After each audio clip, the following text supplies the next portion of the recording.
उत्सव पालन करा जाउछि। दंडिया ठाकुर आमर दांडरे जाउछन्ति, भोग खाउछन्ति।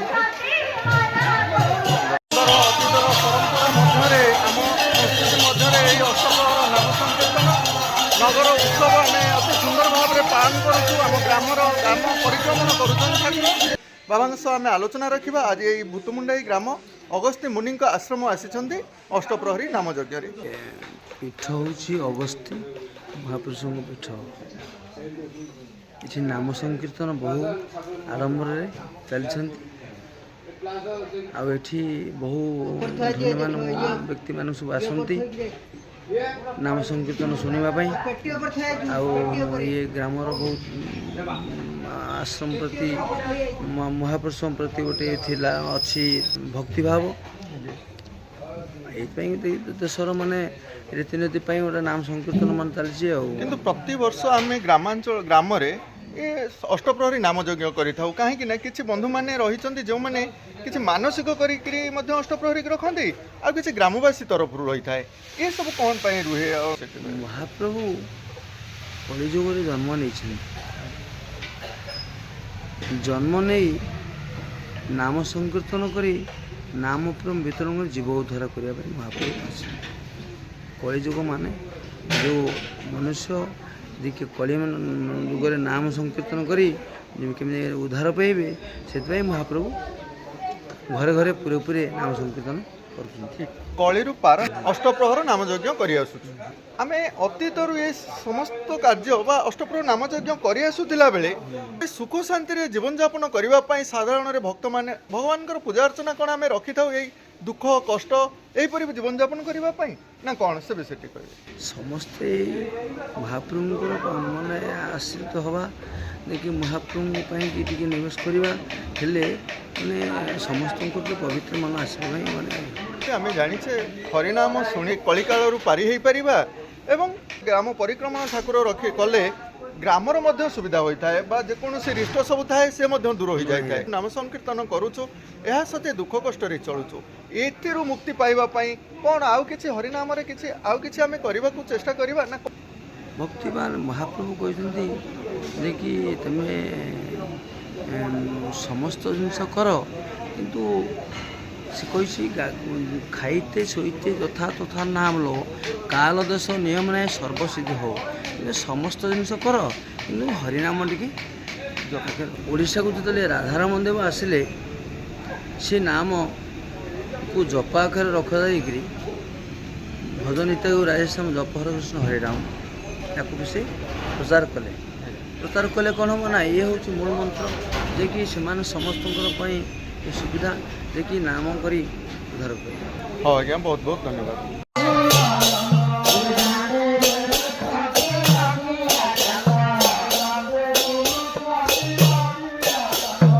ये आनंद ये उल्लास सबु समय आसी न थाए कहीं ना ग्राम रे प्रति वर्ष यही समय को आमर युवपीढ़ी हूँ ग्रामवासी हूँ समस्ते अपेक्षा कर रही था केबे दिन आसब आम मैंने अष्टप्रहरी नामयज्ञ करूँ तत्सहित आम ग्राम परिक्रमण ठाकुर करूँ सुखिला खाद्य बंटन करुचु पिला उद्देश्य रखुचु। ये सुंदर वार्ता रोचे आमर कीर्तन बंधु मैंने अच्छा कीर्तन बंधु मान पदे आलोचना रखा ये ग्राम ठाकुर परिक्रमण करने को नगर कीर्तन कहुए ये विषय टी तथ्य रखिए ग्राम ये जो सुंदर परिवेश सृष्टि होती आध्यात्मिक परिवेश आउ वार्ता रखिए। जगन्नाथ श्री गौरांग महाप्रभु ये जो ग्राम भ्रमण कर ये हूँ यार प्रकृत तत्व हूँ ठाकुर कहले हरिनाम को जप कले कर्णगृह पान कले पवित्र आसब शरीर पवित्र हम एवं वातावरण पवित्र हम ग्रामर समस्त मंगल कामना कर आध्यात्मिक वातावरण द्वारा आमर पूर्व पीढ़ी जो मैंने जा आगंतुक जो मैंने छोट पिला अच्छा भविष्य में प्रभुंर नाम गान कर ये पवित्र शरीर को अपवित्र शरीर को पवित्र करने कलिकल दुर्बृत होगाई प्रभुंर नाम ज्ञान करवा जप करवा निहाती आवश्यक। प्रत्येक ग्राम ये प्रतिवर्ष हरिनाम हवा उचित कहीं ना यार कारण हूँ गाँव में जो हरिनाम प्रचार करा जाए जप करा जाए गाँव समस्त दुख कष्ट रिष्ट दूरीभूत हो यह प्रभुंर वातावरण। गोटे कथा आप रखिले तो माने दांडे जाऊँ आम ठाकुर घरे घरे बुलूँ भोग खाऊँ रिष्ट खंडन कर ଥରେ ଟିକେ ବିଚାର କରି ଦେଖନ୍ତୁ ଆମ ଗ୍ରାମ ଆଜକୁ 2026 ମସିହା ହେଲାଣି କାହିଁକିନା ପରୀକ୍ଷିତଙ୍କ ସମୟରୁ କଳିର ଆରମ୍ଭ 2026 ମସିହା ମଧ୍ୟରେ ଆମ ଗ୍ରାମର ପରିବେଶକୁ ଥରେ ଲକ୍ଷ୍ୟ କରନ୍ତୁ ଆମ ଗ୍ରାମରେ କ'ଣ ରିଷ୍ଟ ନାହିଁ ଦୁଃଖ କଷ୍ଟରେ ଲୋକମାନେ ଜୀବନଯାପନ କରୁନାହାନ୍ତି କି ଆଜ୍ଞା ତାହେଲେ ପ୍ରତିବର୍ଷ ଆମେ ଠାକୁରଙ୍କୁ ଗ୍ରାମରେ ପରିକ୍ରମଣ କରାଉଛୁ ଭୋଗ ଖୁଆଉଛୁ ପୂଜାପାଠ କରୁଛୁ କିନ୍ତୁ ରିଷ୍ଟ ତ ଖଣ୍ଡନ ହେଉନି ଗ୍ରାମରେ ଦୁଃଖ କଳି କଳି କହିକି ଆହୁରି ଦୁଃଖ ପ୍ରବେଶ କରିଯାଉଛି କଳି ଯୁଗରେ ଏହା ହେବାର ଅଛି କି ଆଜ୍ଞା ସେ ବିଷୟ ଟିକେ କହିବେ କଥାଟା ହେଉଛି ସେୟା ନୁହେଁ ଆପଣ ଯାହା ଭାବୁଛନ୍ତି ଯେ କଳି କଳୁଷ ଦୂର କରିବାକୁ ପ୍ରଭୁ ଆସିଲେ ଏଇଟା ସତ୍ୟ ଯଦି ଆଲୋକ ପାଖରେ ଅନ୍ଧାର ନ ରୁହେ ଆଲୋକର ଶୋଭା ବା ଆଲୋକର ସତ୍ତା ଆପଣ କେବେ ଜାଣିପାରିବେ ନାହିଁ ତେଣୁ ଯେଉଁଠି ଅମୃତ ଥାଏ ସେଠି ମଧ୍ୟ ବିଷ ଥାଏ ତେଣୁ ଆମେ ଯେ ହରିନାମ କଲେ ସମ୍ପୂର୍ଣ୍ଣ ପବିତ୍ର ହେଇଯିବ ତାହା କେବେ ତ ନୁହଁ କିନ୍ତୁ 100ରେ ଯଦି 95 ଲୋକ ପରିବର୍ତ୍ତନ ହୁଅନ୍ତି 5 ଲୋକ କଳହ ରହିବେ ବା ଅନିଷ୍ଟ ରହିବେ ତେଣୁ ଅନିଷ୍ଟତା ନିଶ୍ଚିନ୍ତ ରହିବ ଅନିଷ୍ଟ ରହିଲେ ଆମେ ଯେଉଁ ଭଲଟାକୁ ଜାଣିବା କେମିତି ତେଣୁ ଭଲଟାକୁ ଜାଣିବାକୁ ହେଲେ ମନ୍ଦଟାକୁ ଆଗେ ଅନୁଭବ କଲେ ଭଲଟାକୁ ଅନୁଭବ ସୁଖ କେଉଁଠୁ ଆସିବ ଦୁଃଖକୁ ଦେଖିଲେ ସୁଖକୁ ଅନୁଭବ କରିପାରିବା ଯେମିତି ଆଲୋକକୁ ଦେଖିଲେ ଅନ୍ଧାରକୁ ଆମେ ଜାଣିପାରୁଛେ ଇଏ ହେଉଛି ସେଇଭଳି ପ୍ରଭୁଙ୍କର ଲୀଳା ତେଣୁ ପ୍ରଭୁ ଆଜିରେ କହୁଛନ୍ତି ଯେ ଏ ନାମ ପ୍ରଚାର ଦ୍ୱାରା ଯେ ସମସ୍ତେ ପବିତ୍ର ହେବେ ତା ନୁହଁ ଯେଉଁମାନେ ପ୍ରଭୁଙ୍କର ବାତାବରଣ ବା ପ୍ରଭୁଙ୍କର ଆଶ୍ରିତ ପ୍ରଭୁଙ୍କର ପଦାର ବେଗରେ ଚିତ୍ତ ନିବେଶ କରିବେ ପ୍ରଭୁର କଥାକୁ ଯେ ଶୁଣିବେ ଆପଣ ଗୁରୁ ହିସାବରେ ଗୋଟେ କଥା କହିବେ ଯଦି ତାକୁ କିଛି ଲୋକ ଗ୍ରହଣ କରିବେ ବା କିଛି ଲୋକ ଗ୍ରହଣ କରିବେ ତେଣୁ ଯେତିକି ଲୋକ ଗ୍ରହଣ ନ କରିବେ ସେ କଳିକଳଙ୍କ ଭିତରେ ରହିବେ ଯେଉଁମାନେ ଏହାକୁ ଗ୍ରହଣ କରିବେ ନିଶ୍ଚିନ୍ତ ପରିବର୍ତ୍ତନ ଘଟିବ ସମାଜରେ ପରିବର୍ତ୍ତନ ଘଟିବ ଏବଂ ସଂସାରରେ ପରିବର୍ତ୍ତନ ଘଟିବ ନିଶ୍ଚିନ୍ତ ପ୍ରଭୁଙ୍କର ବାତାବରଣ ସବୁ ସମାଜକୁ ନିଶା ଦୂରେଇବା ପାଇଁ ଠାକୁରଙ୍କର କିଛି ବାର୍ତ୍ତା ରହୁଛି ରହୁଛି କ'ଣ ଟିକେ ସେ ବିଷୟରେ ଠାକୁର କହୁଛନ୍ତି ହରିନାମ ପ୍ରେମକର ରସକୁ ପାନ କର ତୁମେ ଏ ଯେଉଁ ଶରୀରକୁ କ୍ଷତି କରୁଥିବା ଆଜିକାଲିକା ଯେଉଁ ମଦ୍ୟପ ହେଉ ବା ନିଶାଦ୍ରବ୍ୟ ହେଉ ତାକୁ ଦୂରୀଭୂତ କରି ଏ ହରିନାମ ପାନ କଲେ ହରିନାମର ରସଠାରୁ ରସ ନାହିଁ ତେଣୁ ଆମେ ଯେତେବେଳେ ତାକୁ ଜ୍ଞାନ କରିବା ନିଶ୍ଚିତ ଭାବରେ ମଧ୍ୟ ଛାଡ଼ିଦେବା ଯେଉଁମାନେ ଆକୁ ଗ୍ରହଣ ନ କରିବେ ସେମାନେ ମଧ୍ୟ ପିଇବେ ବା ନିଶା ଖାଇବେ ତାକୁ ଆଉ କିଛି କହିବାର କଥା ଆଉ ଠିକ୍ ଅଛି ଆଜ୍ଞା ଆମେ ଦ୍ୱାପର ଯୁଗରୁ ଆଜି ପର୍ଯ୍ୟନ୍ତ ଚାଲି ଆସିଛୁ ଏ କଳିଯୁଗ କେବେ ସରିବ ତାହା ତ ଆମେ ଜାଣିନୁ ବେଦର ବିଚାର ତେଣୁ ହୋଇବ ଅଳ୍ପାୟୁଷ ପାପେ ସତରେ ଯିବେ ନା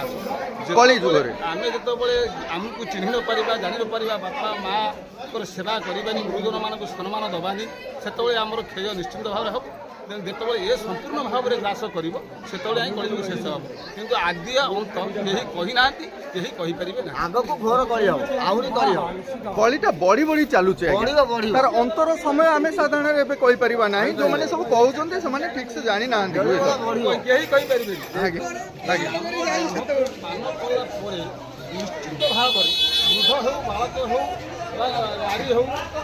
ଯିଏ ବି ହୁଅନ୍ତୁ ନିଶ୍ଚିନ୍ତ ଭାବରେ କିଛି ନା କିଛି ପରିବର୍ତ୍ତନ ଘଟୁଛି ଏହା ହିଁ ସତ୍ୟ। ଆଜ୍ଞା ବହୁତ ବହୁତ ଧନ୍ୟବାଦ ଆଜ୍ଞା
ভাই মানে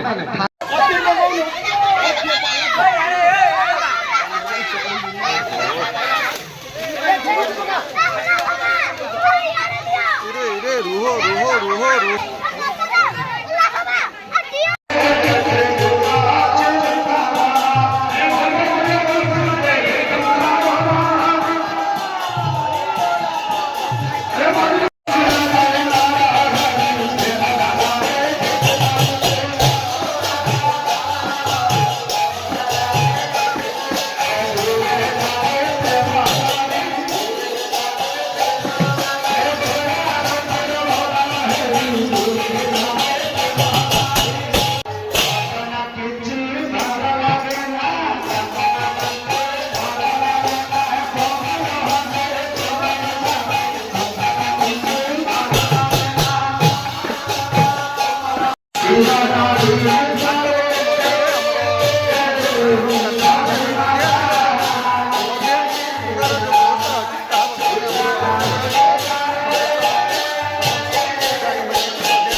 ଏବେକାର ସମୟ ଦୃଶ୍ୟ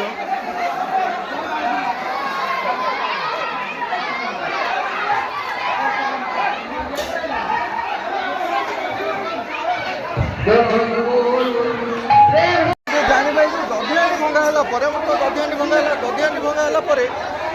ନେଇକି ଯାଉଛନ୍ତି ଘରେ ରଖିବା ପାଇଁ ଭଙ୍ଗା ହେଲା ପରେ ଖପରା ଗୁଡ଼ିକ ତାର ମହତ୍ତ୍ୱ କ'ଣ ଅଛି ଟିକେ କହିବା? ଯେତେବେଳେ ଦ୍ୱାପର ଯୁଗରେ କୃଷ୍ଣଙ୍କ ଯେତେବେଳେ ସାଙ୍ଗମାନଙ୍କ ସାଙ୍ଗରେ ସଖାମାନଙ୍କ ସାଙ୍ଗରେ ଯାଇ ସମସ୍ତଙ୍କ ଘରେ ପଶି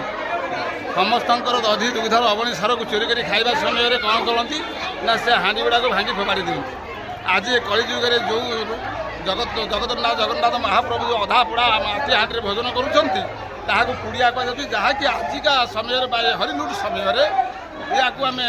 ଅଭଡ଼ା କୁଡ଼ିଆ ବା ପ୍ରଭୁଙ୍କର ନିମାଳିଲା ବୋଲି ଚିନ୍ତା କରି ତାକୁ ମାଆ ମାନେ ନେଇ ତାଙ୍କ ସନ୍ତାନମାନଙ୍କର ଉତ୍ତରରୁ ଉନ୍ନତି ହେବା ପାଇଁ ବିଦ୍ୟାପ୍ରାପ୍ତ ହେବା ପାଇଁ ସମସ୍ତ ଦୃଷ୍ଟିକୁ ଦୂରୀଭୂତ କରିବା ପାଇଁ ତାକୁ ସମସ୍ତେ ମାଆ ମାନେ କାନିରେ ପାଛୋଟି ନିଅନ୍ତି ଏବଂ ନିଜ ଘରେ ରଖି ପିଲାମାନଙ୍କର ଶୁଭଙ୍କର। ବହୁତ ବହୁତ ଧନ୍ୟବାଦ। କ'ଣ ପଡ଼ୁଛି ଏ ମୁଆଁର କ'ଣ ପ୍ରାଦୁର୍ଯ୍ୟ ରହୁଛି? ଆମର ପ୍ରବାଦ ଅଛି ତ ସିଆଡ଼ୁ ଏ ମୁଆଁ ଦେଲେ ଠାକୁରଙ୍କର ଛୋଟ ପିଲାଙ୍କ ପାଟି ଫିଟିଯାଏ। ଆଉ ପିଲାଙ୍କର ଯଦି ପାଟି ଫିଟୁ ନଥାଏ ମା ମୁଆଁ ଖାଇଲେ ପାଟି ଫିଟେ ଏମିତି କିଛି ବ୍ୟବସ୍ଥା ଅଛି? ଏଇ ଠାକୁରଙ୍କ ପାଖରେ ଯେଉଁ ମୁଆଁଟିଏ ଆମର ଆସିଥାଏ ନାଇଁ କି ଭୋଗ ହିସାବରେ, ଯାହାର ପାଟି ଫିଟୁ ନଥାଏ ତାକୁ ଯଦି ଖାଆନ୍ତି ପାଟି ଫିଟିଯାଏ। ବହୁତ ବହୁତ ଧନ୍ୟବାଦ ଆଜ୍ଞା। ଭଙ୍ଗା ପରେ ଆମ ପିଲାମାନଙ୍କର କାଦୁଅ ଖେଳ ଚାଲିଛି ନାଇଁ କି? କାଦୁଅରେ ଯେଉଁ ଆମର ଦଧିହାଣ୍ଡି ଭଙ୍ଗା ହେଲା ପରେ ପିଲାମାନେ ସବୁ ଦେଖିପାରୁଥିବେ କେମିତି ନିଜେ ଗଡ଼ିକିରି କେତେ ସୁନ୍ଦର ଭାବରେ ଛୋଟ କୁନି ପିଲାଟିଏ ମଧ୍ୟ ଏଇଠି ସମସ୍ତେ ଭିଜିଛନ୍ତି। କିନ୍ତୁ ଏ ଦିନ ଆଉ ସବୁଦିନ ଆସିବ ନାହିଁ ନାଇଁ କି? ସେଥିପାଇଁ ବର୍ଷକୁ ଗୋଟିଏ ଥର ଆସିଛି, ସେଥିପାଇଁ ବହୁତ ସୁନ୍ଦର ଭାବରେ ଆମ ପିଲାମାନେ ଉପଭୋଗ କରୁଛନ୍ତି ନାଇଁ। ବହୁତ ବହୁତ ଧନ୍ୟବାଦ।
ଦଧିହାଣ୍ଡି ଭଙ୍ଗା ପରେ ଆମର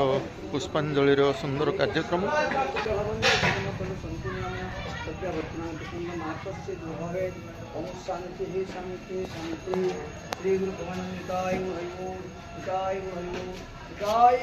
ହ୍ୟାଲୋ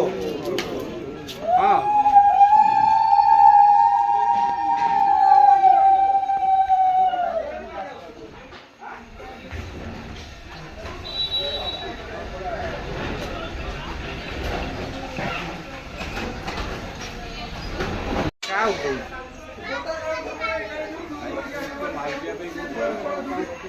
বাইরে